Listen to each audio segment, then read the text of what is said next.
Enforcement کا مطلب تو یہ نکلے گا آپ کہ وہاں پہ جو دوسری پارٹی ہے دیٹ از حماس، اس کو آپ نے ڈس آرم کرنا ہے، اور ڈس آرم کرنے کی کوشش میں یہ پاسبلٹی کو رول آؤٹ نہیں کیا جا سکتا کہ آپ کی حماس کے فائٹر کے ساتھ جو ہے وہ کلیش نہ ہو. تو بالکل جب کلیش ہوگی ایز آف ناؤ تو پھر وہ تو فورس کھڑی ہوگی on the side of the اسرائیلیز.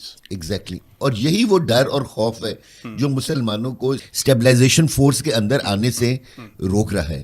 لیکن ظاہر ہے ان کی بھی کنڈیشنز ان کی بھی کنڈیشنز ہوں گی، کیونکہ اگر وہ OIC ریزولوشن یا یونائٹڈ نیشنز ریزولوشن کے خلاف غازہ میں اسٹیبلائزیشن فورس کا حصہ بنتے ہیں تو وہ پھر ایکچولی یہ کہہ رہے ہیں کہ ہم امریکن سائڈ یا اسرائیلی سائڈ کے اوپر جا کے وہاں انفورسمنٹ آف اس پیس ڈیل کی انفورسمنٹ کریں گے. اپیرنٹلی جو خد و خال نظر آ رہے ہیں امریکن پیس پلان کے، اس کے اندر ساری چیزیں جو ہیں وہ حماس سے مانگی گئی ہیں. پالیٹکس سے نکل جائیں آپ، ویپنز ڈام کر دیں، اگر ہو سکے تو غازہ کو چھوڑ دیں، آپ آگے کسی پولیٹیکل ایکٹیویٹی کے اندر شامل نہیں ہوں گے. لیکن اسرائیل سے کچھ ایکسپیکٹ نہیں کی جائے. جب یہ اسٹیبلائزیشن فورس آ جائے گی تو حماس کے ساتھ ٹکرانا نظر آ رہا ہے. جو اسرائیل ہے اس کے اوپر بھی تو کچھ قدغنیں لگی ہوں گی نا کہ آپ نے اس ٹائم فریم میں ادھر پیچھے ہٹنا ہے، آپ نے یہ کرنا ہے. ٹائم فریم کا ذکر نہیں، اس میں لکھا ہے گریجول ودرال.